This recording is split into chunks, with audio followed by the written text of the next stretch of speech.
हाँ तो बच्चों, अगले वीडियो में हम बताए थे कि कूलाम के नियम पर आधारित और जो बचे कुछ क्वेश्चन हैं जो पूछे गए हैं अब तक, उनको हम लेके आएंगे। तो आज जो बचे हुए प्रश्न हैं, जो आंकिक प्रश्नों अधिक नंबर के पूछे जाते हैं, आओ हम देखते हैं। 2017 में पूछा गया एक क्वेश्चन है। क्वेश्चन सुन लेते हैं पहले। दिया गया है कि दो धन आवेश जो कि परस्पर 0.1 मीटर की दूरी पर हैं, एक दूसरे को 18 न्यूटन बल से वे प्रतिकर्षित करते हैं। यदि दोनों आवेशों का योग 9 माइक्रो कूलाम हो तो इन आवेशों का अलग अलग मान क्या होगा, ये हमको गणना करनी है। ये क्वेश्चन है 2017 में ये पूछा गया है। आइए चित्र बना देते हैं। एक आवेश यहां पर है, चलो मान लेते हैं ये Q1 है। दूसरा आवेश यहां पर है, मान लेते हैं Q2 है। दोनों कह रहे हैं धनावेश है। अलग अलग मान नहीं पता है। आपको पता है कि इनके बीच की जो दूरी है R, इसका मान है 0.1 मीटर। और इसके साथ ये पता है कि ये दोनों आवेश एक दूसरे पर जो प्रतिकर्षण बल लगा रहे हैं, उस बल का मान दिया गया है कि F का मान है 18 न्यूटन। ये 18 न्यूटन का बल लगा रहे हैं। साथ साथ ये दिया गया है कि दोनों आवेशों का जो योग है Q1 plus Q2, Q1 plus Q2, इसका मान है 9 माइक्रो कूलाम, यानी 9 गुणे 10 घाते ऋण 6 कूलाम। ये मान दिया गया है। अब प्रश्न ये है कि Q1 Q2 का अलग अलग मान क्या होगा, ये निकालना है। तो फिर चलो हम देख लेते हैं इसको। इसका हल क्या होगा भाई। ये हमने मान बना दिया है कि चलो मान लेते हैं वो आवेश Q1 है, Q2 है। बीच की दूरी 0.1 मीटर दी गई है। उनके बीच लगने वाले बल का मान दिया गया है। दोनों आवेश धन आवेश हैं, तो आप जानते हैं सजातीय आवेशों के बीच प्रतिकर्षण बल लगता है। आइए देखते हैं कूलाम के नियम से इन आवेशों के बीच लगने वाले वैद्युत बल का मान कितना होगा। कूलाम के नियम के अनुसार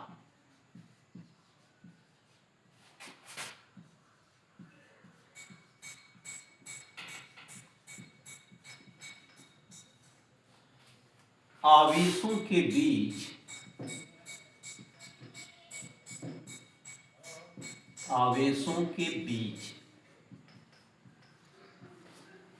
लगने वाला बल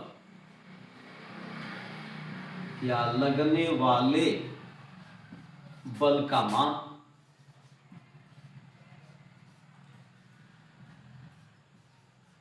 अब मान लिखना है, परिमाण लिखना है। तो फिर F बराबर यह है 1/4 pi epsilon not Q1 Q2 upon R²। चलिए हम लोग मान लिख देते हैं। फिर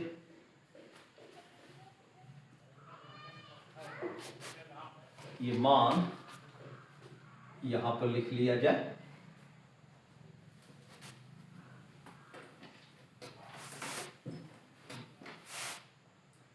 ये मान है 18 बराबर होगा 1/4 पाई एप्सिलॉन नॉट का मान लिख लेते हैं 9 गुणे 10 घाते 9, फिर गुणे ये Q1 Q2, R का मान 0.1 दिया है तो 0.1 का ये स्क्वायर कर देते हैं। इसकी सहायता से आगे मिल जाता है हमको Q1 Q2 का मान। Q1 Q2 या ये वाला हिस्सा लेफ्ट साइड में भेज देते हैं तो 18 गुणे 0.1 का वर्ग, ये बराबर हो गया, ये इसी साइड में रहने देते हैं अभी, 9 गुणे 10 घाते 9 गुणे Q1 Q2, या ये हिस्सा इधर ले आए तो 18 गुणे 0.1 का वर्ग बटे ये 9 गुणे 10 घाते 9, ये बराबर है Q1 Q2 के। अब चाहें तो टोटल साइड को हम लोग पक्षांतर कर लेते हैं, तो Q1 Q2 बराबर ये है 18 गुणे 0.1 का वर्ग आ गया 0.01, नीचे है ये 9 गुणे 10 घाते 9। अब हल कर लें अगर, तो ये आ गया 2 गुणे 0.01 का मतलब 10 घाते ऋण 2 होता है, आप जानते हैं। 10 घाते 9 ऊपर जाएगा तो 10 घाते ऋण 9 होगा, तो इस तरह से ये हो गया 2 गुणे 10 घाते ऋण 11, ये मान आ गया भाई Q1 और Q2 का। Q1 गुणे Q2 का मान आपको मिल गया। अब जो हम पहले से पढ़ चुके हैं, आइए उसका उपयोग करते हैं। Q1 प्लस Q2 दिया है, तो आपको पता है कि Q1 माइनस Q2 का होल स्क्वायर बराबर होगा Q1 प्लस Q2 का whole square minus 4 Q1 Q2। Q1 plus Q2 का मान आपको दिया गया है 9 गुणे 10 घाते ऋण 6, तो लिख लेते हैं 9 गुणे 10 का घात ऋण 6, इसका होल स्क्वायर माइनस ये 4, और Q1 Q2 का मान हम लोग निकाले हैं, गुणे 2 गुणे 10 के घाते ऋण 11। अब ये आ गया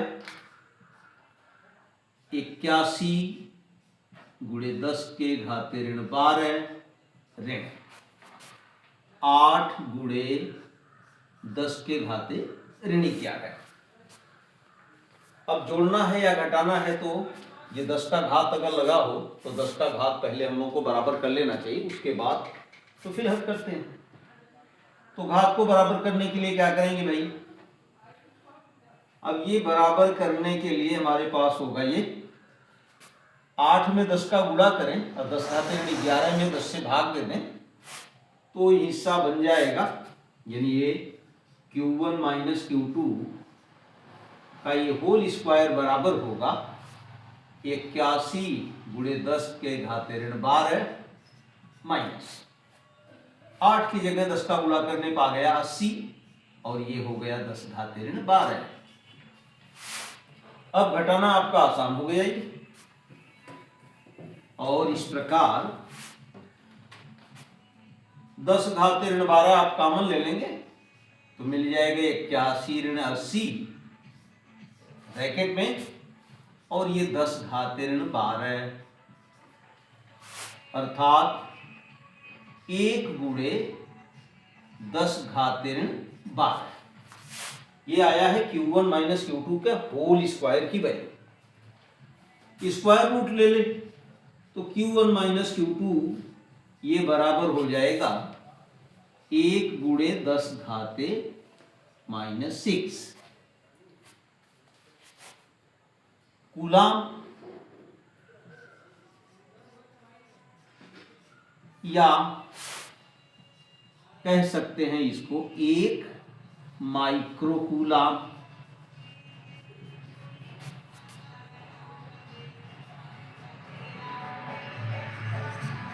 अब प्रश्न में उन्होंने दिया है, तो प्रश्न में दिया है कि Q1 Q Q2 का जो योग है Q1 plus Q2 9 micro coulomb है। चलो इक्वेशन बना के हल करते हैं, अब हो जाएगा अलग अलग मान। Q1 प्लस Q2 ये बराबर है 9 के, और Q1 माइनस Q2 ये बराबर हल करके आपने निकाला है 1। ये अलग अलग समीकरण बन गए। ये समीकरण 1 है, समीकरण 2 है। दोनों समीकरणों को जोड़ दीजिए तो plus Q2 minus Q2 cancel हो जाएगा। ये आ गया 2Q1 इज इक्वल टू 10, या Q1 इज इक्वल टू 10/2 यानी 5। तो किसी एक में वैल्यू रख दें। Q1 का 5 अगर पहले वाले में रख देते हैं तो 5 धन Q2 ये बराबर 9 के है, तो Q2 बराबर आ गया 9 ऋण 5 यानी 4। तो इस तरह से आंसर मिल गए आपको कि Q1 का मान यानी ये 5 माइक्रो कूलाम है, सिंबल लिख देते हैं, और ये Q2 जो है 4 माइक्रो कूलाम है। ये 2017 में पूछा गया क्वेश्चन था। तो अपेक्षा रखते हैं कि इस तरह से आधारित और कोई क्वेश्चन होगा तो आप इसको हल कर सकेंगे। आइए हम दूसरा क्वेश्चन जो पूछे जाने की संभावना अब तक बनती रही है, पूछते रहे हैं, आइए इसको भी देखते हैं।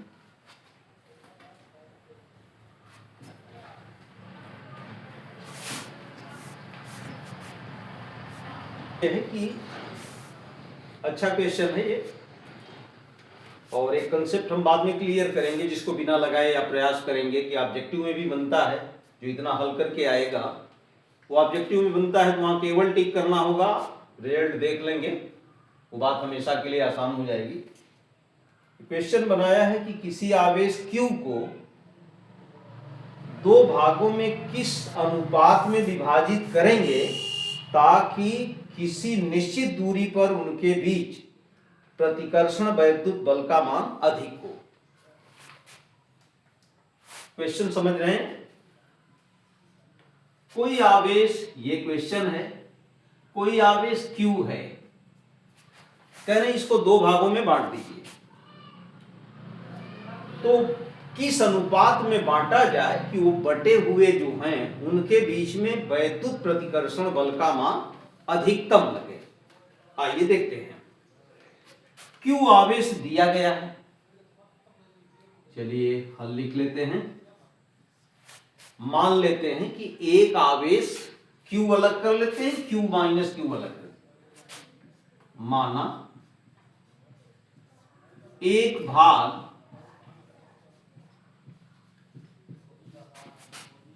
Q है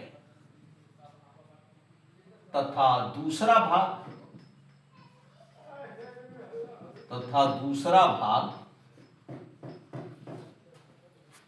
Q माइनस Q। अब कूलाम के नियम से इन दोनों के बीच लगने वाले बल का मान क्या होगा ये लिख लिया जाए। कूलाम के अनुसार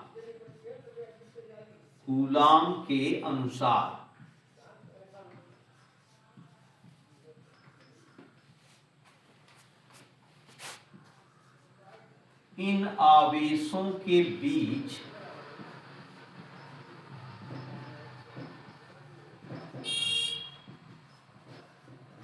लगने वाला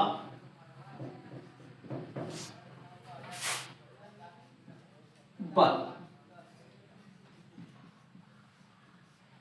F बराबर के कूलाम कांस्टेंट। वैल्यू नहीं लिखनी है, हम लोगों को एक लॉजिक निकालना है। क्या होगा भाई, एक आवेश Q है, दूसरा है Q माइनस Q, इनके बीच की डिस्टेंस चलो मान लेते हैं R है, तो R का स्क्वायर, ये लगने वाला बल है। प्रश्न ये उठता है कि इस बल का मान अधिकतम कब होगा, तो किसके आधार पे चेक करना है, स्मॉल Q के रिस्पेक्ट में इस बात को जाननी है। अगला स्टेप इस तरह से लिख लें, थोड़ा सा हल कर दें। ये है Q into Q minus Q square upon R square. अब ये राइट साइड में जो एक्सप्रेशन लिखा गया है, इसका मान मैक्सिमम हो, एफ की वैल्यू मैक्सिमम हो, इसके लिए आवश्यक होगा कि स्मॉल क्यू के सापेक्ष इस कैपिटल एफ का डिफरेंशियल कोएफिशिएंट 0 हो। तो एफ का मान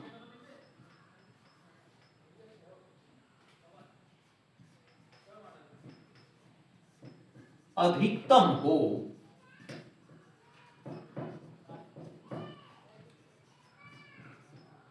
इसके लिए D D Q of F बराबर 0 होना चाहिए। अर्थात डी डी क्यू ऑफ के कांस्टेंट है, इसको छोड़िए, आर स्क्वायर भी कांस्टेंट है। ये जो आगे आएगा यानी Q into Q minus Q square, ये बराबर 0 होना चाहिए। और ये वैल्यू जो आएगी, ये कांस्टेंट अगर आप आगे रखते तो यहां आ जाता भाई ये K अपॉन आर स्क्वायर, और ये लास्ट में आता K अपॉन आर स्क्वायर, और ये डिफरेंशियल करके ब्रैकेट में आ जाता Q minus 2Q is equal to 0। अब देख रहे हैं कांस्टेंट से उधर भाग दे देंगे, कांस्टेंट से जब भाग देंगे तो 0 में डिवाइड करेंगे, 0 ही आएगा,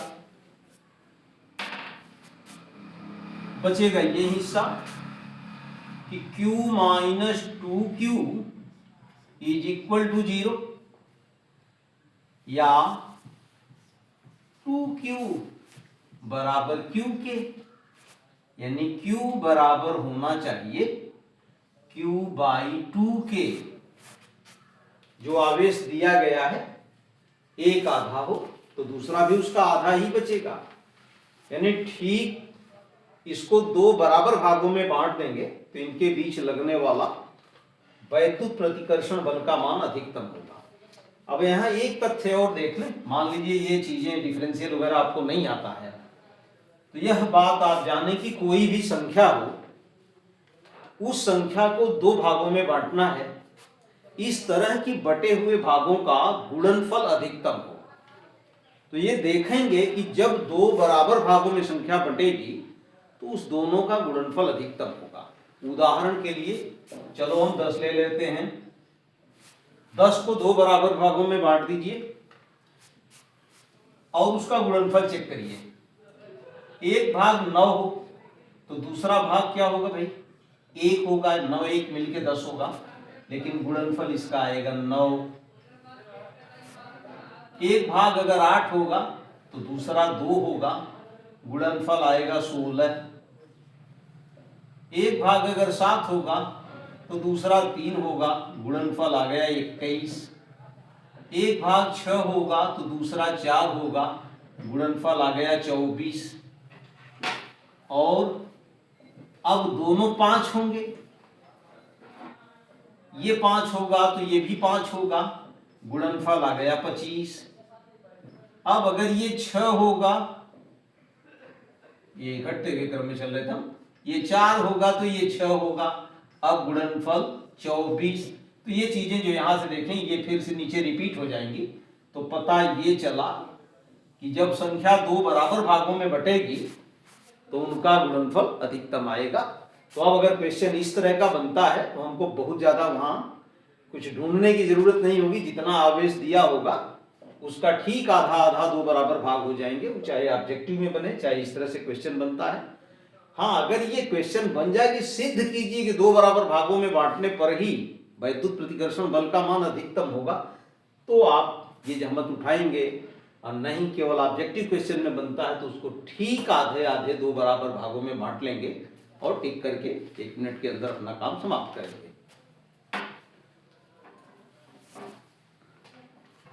ठीक, कम। चलिए एक क्वेश्चन और देखते हैं हम। एक क्वेश्चन ये देखते हैं कि कह रहे हैं कुचालक पदार्थ से बने हुए 2 गोले हैं और एक दूसरे से उनको रगड़ा गया, रगड़ करके 1 सेंटीमीटर दूरी पर रख दिए। दोनों कुचालक पदार्थ से बने हैं, उन पर कोई आवेश पहले से नहीं है। कह रहे हैं उनको आपस में रगड़ दिया जा रहा है, रगड़ने के बाद गोलों को 1 सेंटीमीटर दूरी पर रख रहे हैं। कह रहे हैं अगर इसके बाद 1 सेंटीमीटर दूरी पर रखने के बाद उनके बीच में 0.1 न्यूटन का बल लग रहा है, तो कह रहे हैं बताइए कि एक गोले से दूसरे गोले पे कितने इलेक्ट्रॉन ट्रांसफर हुए होंगे। क्वेश्चन ये है। एक तरह से आप समझ सकते हैं ये आपकी योग्यता पर आधारित प्रश्न है। आपका कंसेप्ट वहां कितना बढ़िया है। गोले कुचालक हैं दोनों, आपस में इनको रगड़ा गया और रगड़ने के बाद ये एक दूसरे से 1 सेंटीमीटर या कह सकते हैं कि 0.01 मीटर दूरी पर एक दूसरे से हो गए।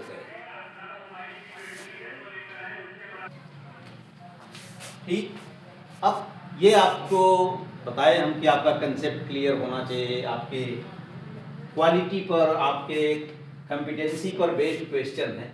दोनों को जब रगड़ेंगे एक से दूसरे में इलेक्ट्रॉन जाएगा, एक जितना इलेक्ट्रॉन देगा दूसरा उतना लेगा, यानी एक जितने धनावेशित होगा दूसरा उतना ऋणावेशित होगा। चलो मान लेते हैं एक पे प्लस क्यू आ गया, दूसरे पे माइनस क्यू आ गया। इनके बीच में कितना बल लगा है उस बल का मान आपको दे दिया गया है। बल का मान कहा जा रहा है कि है 0.1 मीटर। जो बल इनके बीच लगा है उसका मान है 0.1 न्यूटन। क्वेश्चन क्या है, कितना इलेक्ट्रॉन एक गोले पर से दूसरे गोले पर ट्रांसफर हुआ। तो कूलाम के नियम का उपयोग, हमने कहा कि कूलाम के नियम पर आधारित प्रश्नों को ही हम लोग देख रहे हैं। चलो इसको देखते हैं। फिर कूलाम के नियम से बल का मान आप लिखेंगे कि F is equal to 1/4 pi epsilon naught Q into Q square upon ये है 0.01 का स्क्वायर। तो Q का मान दिया नहीं गया है, F का मान दिया गया है। चलिए इसको हमें R लिखना चाहिए था, R की वैल्यू लिख दे, ठीक है। F की वैल्यू लिख लेते हैं 0.1, ये वैल्यू है इसकी 9 इंटू 10⁻⁹, ये है Q स्क्वायर अपॉन 0.01 को आप अगर ये समझें तो लिख सकते हैं 10⁻⁻2, और जब इसका स्क्वायर करेंगे तो आ जाएगा 10⁻⁻4। तो भाई अब ये वैल्यू बनती है इस तरह से 0.1 is equal to 9 into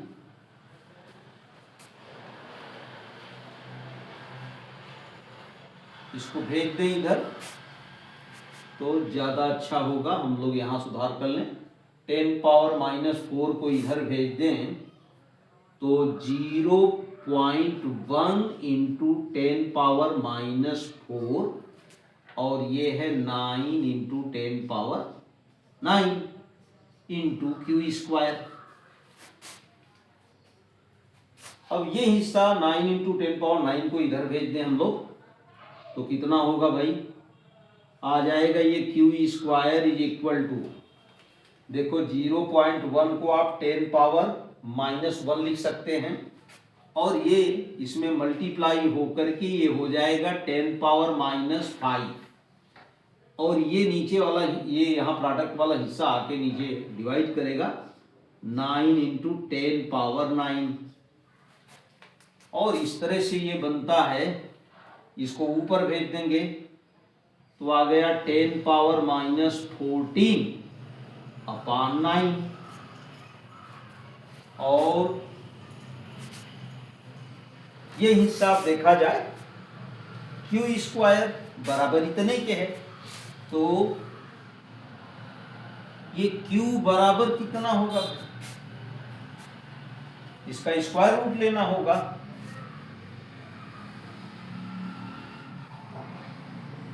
root 10 power -14 upon 9, अर्थात ये क्यू की वैल्यू आ गई 10 पावर -7 अपॉन 3। ये वैल्यू मिल गई क्यू की, अर्थात इसको हम लोग लिख सकते हैं 0.33 इंटू 10 पावर -7, इतना कूलाम ये चार्ज इन पे अलग अलग है। अब कितना इलेक्ट्रॉन इतने कूलाम के लिए देना पड़ेगा, तो आप पहले से, सबसे पहले वाले वीडियो में इसको आप देखे थे कि मान लीजिए n इलेक्ट्रॉन ट्रांसफर हुए होंगे तो Q is equal to N E, अर्थात ये n बराबर हो जाएगा Q अपॉन E। Q की वैल्यू आपके पास दी गई है ये 0.33 इंटू 10 पावर -7 अपॉन, ये है 1.6 इंटू 10 पावर -19।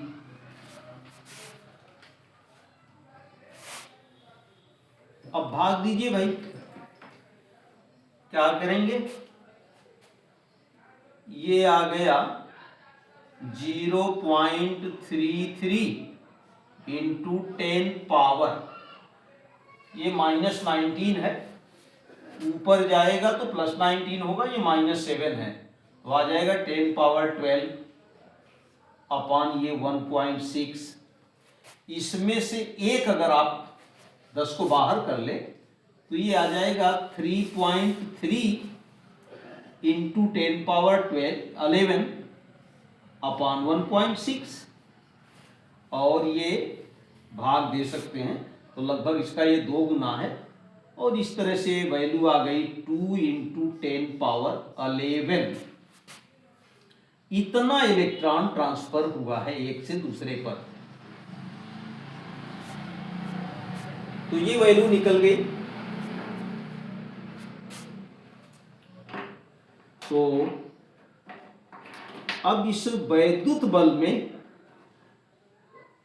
इसके पहले पूछा गया क्वेश्चन और है, जहां वैद्युत बल के लिए अध्यारोपण का सिद्धांत लगता है। आइए एक क्वेश्चन हम लोग देखते हैं जो पूछा हुआ क्वेश्चन है। ये पूछा गया था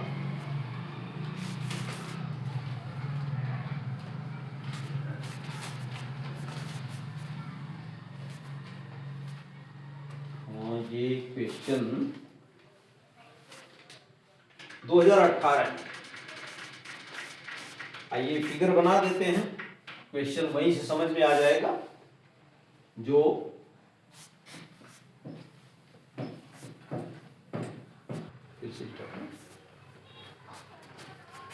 अच्छा, ये कुछ बचे हुए जो हैं कूलाम के नियम पर आधारित क्वेश्चन, तो यहाँ वैद्युत बल के लिए अध्यारोपण का जो सिद्धांत लागू हो जाता है तो वहाँ पता चला किसी बिंदु आवेश पे एक से अधिक बल लगते हैं तो किस प्रकार हम अध्यारोपण के सिद्धांत को लागू करते हैं, इसको अगले वीडियो में चेक करेंगे।